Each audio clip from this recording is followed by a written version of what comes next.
I'd like to introduce our Executive Director, Charlotte Bacon, who will give you a glimpse into our recommendations and findings. Charlotte has been an incredible leader, a consummate manager, a gifted listener, and an incredibly talented writer. She's helped us pull all of this together with a huge, brave heart and a compassionate sensibility. And as my people would say, she has chutzpah.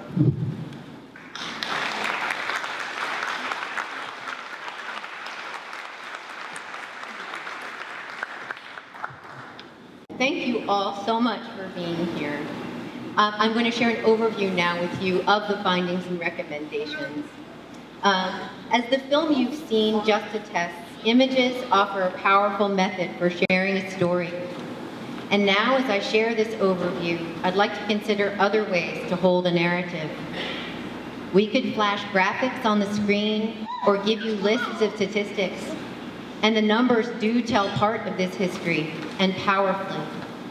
Our essential finding is that between 2002 and 2013, Native children in Maine were still 5 times more likely to enter foster care than non-Native children.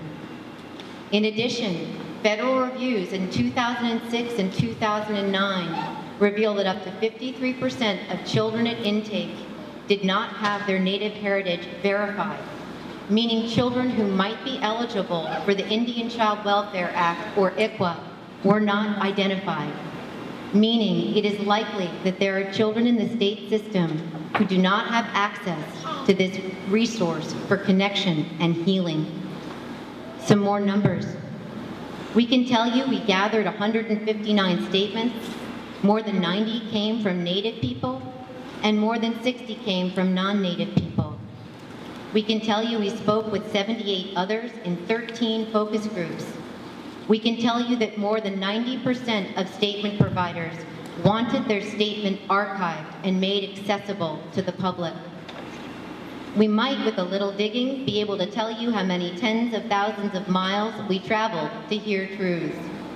We can tell you all about Route 95, both north and south. But what about language as a way to capture experience? We have the longest title of any commission I've ever heard of, full of resonant words. Try saying it on the telephone over and over. It's quite amazing. Child and welfare, Maine and Wabanaki, truth and reconciliation. We can and do use words to name hard realities that form the bedrock of our findings. Racism in institutions and in the public still affect Wabanaki people on a daily basis. Many people in Maine still fail to understand the impact of intergenerational or historical trauma, the weight of 500 years of dispossession of land, language, culture, and children. Another kind of weight also affects Native child welfare. The friction between the state and tribes over jurisdiction and sovereignty, which plays out in families and courtrooms all across Maine. And these words, perhaps heaviest of all, we take these essential numbers, the disproportionate rates of removal over time, the gaps in identification, and we link them to still present realities of racism and dispossession, and we frame them as evidence of continued cultural genocide against Wabanaki people. We make that claim by connecting these findings to the UN Convention of 1948, Article 2, Sections B and E, the intent of causing serious bodily or mental harm to members of the group and forcibly transferring children of the group to another group still applies, we believe, to what Wabanaki communities face here in Maine. It cost us heartache to reach that conclusion, to see that in spite of the protection ICWA should afford, in spite of real improvement with ICWA compliance, in spite of forceful tribal and state advocacy for Native children, we could not turn away from sustained evidence in both the research and the statements that indicated continued activity that degrades, suppresses, and compromises Wabanaki cultures and people. This finding is in line with the report the Canadian TRC has just published. And while many have supported their claims that the boarding schools fomented cultural genocide, others have resisted it. But to those of you who do resist, either the Canadians' claims or ours, I urge you to withhold judgment. I urge you to pause. And I urge you to do what we on the Commission finally learned to do, which was to listen.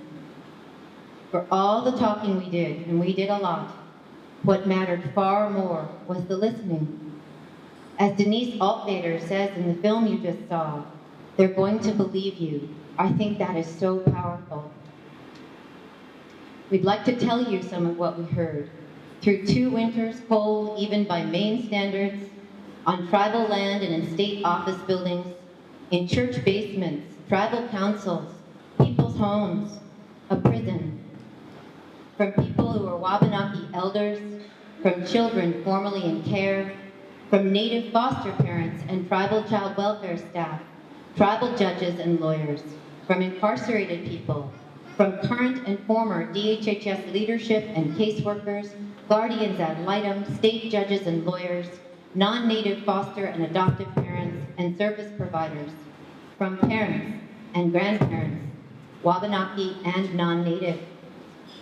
We heard what people had to say about how Maine implements ICWA, a powerful federal law intended, in the words of the legislation, to protect the best interests of Indian children and to promote the stability and security of Indian tribes and families.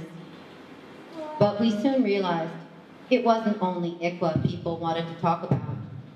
They wanted to talk about fairness, racism, due process, trust and safety, and being a good parent, a good family, about belonging, about longing to belong, about resiliency, about courage, about lack of trust, about anger, about doing what's right, about how hard it is to change a culture, how hard it is to change yourself, about the power of one's native language and traditions, yes, about truth, healing, and change, and the desire on the part of some, but not all, for meaningful reconciliation, about the long, complex path the state and the tribes have walked, about being tired of struggling to build relationships, about pride when those relationships work well.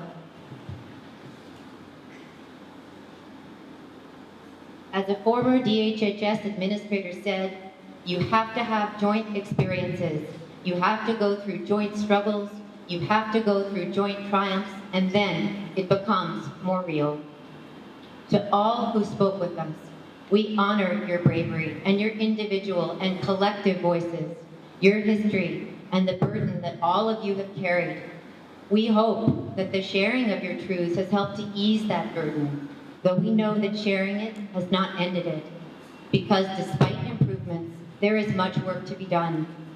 We directed our recommendations to that work, and you can see them in their entirety, along with the complete findings in both your program and the report. Here, I'll only highlight 3 that the Commission felt needed to be stated as firmly as we could to advance true change in the delivery of Native child welfare. Respect tribal sovereignty and commit to resolve and uphold federal, state, and tribal jurisdictions and protocols at both state and local levels. Honor Wabanaki choices to support healing as the tribes see fit, and celebrate the cultural resurgence of the tribes within the Wabanaki Confederacy so that both individuals and communities may be strengthened. Develop DHHS legal and judicial trainings that go beyond the basics of checklists and toolkits to recognize bias and build cultural awareness at all levels of leadership and accountability in ways that frame ICWA within historical context. Yes, people spoke of the need to create more Native foster homes and resolve issues with 4E funds, but they spoke more. of wanting to heal.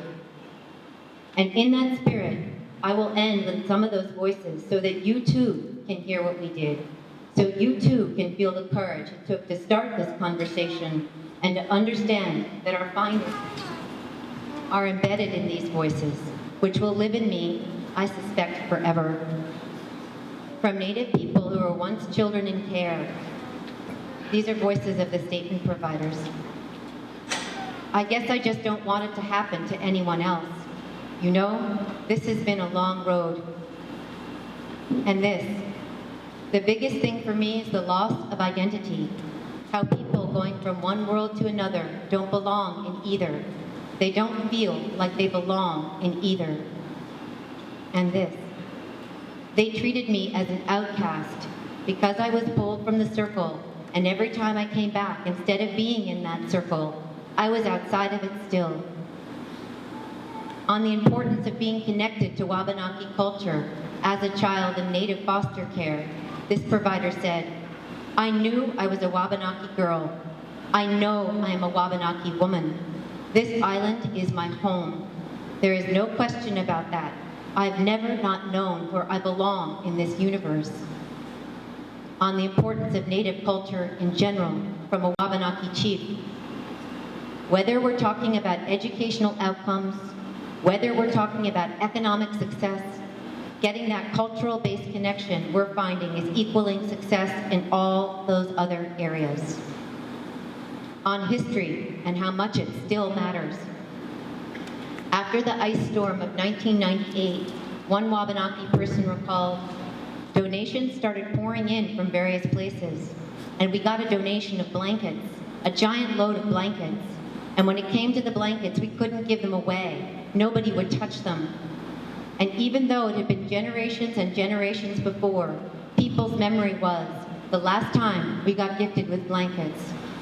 We also got gifted with smallpox. So even though no one here was a survivor of that, that memory has been passed on so adamantly.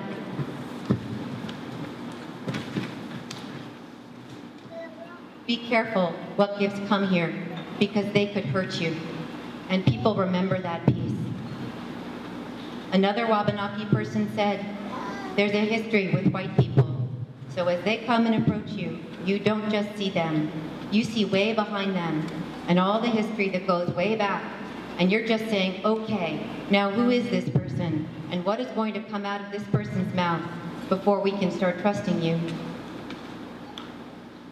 On the way forward, from a person who was a Native child in foster care and now works for DHHS, I think we can help educate the public, not just here in Maine, but across the United States about the injustices that have been done and how we can work with the tribes and facilitate healing, because we have generational trauma that's been swept under the rug. And I think there's a lot of blame to go around. I think there's been some tribes that in some aspects have swept it under the rug, and the federal government continues to sweep it under the rug, and a lot of states have. And I think by bringing it out and talking about it and taking ownership is the only way we can start healing. From a DHHS administrator, this has been an amazing journey to bring truths to light, to bravely state fact, to move through and past pain toward healing. My vision for the future is a strong family system without the need for foster care. And finally, at the center of all the statements we heard was this, a deep reckoning with the power of family and of love. A Wabanaki person said, historically, we took care of children. That's who we are. And because of that willingness to take care of each other, that's how we've survived.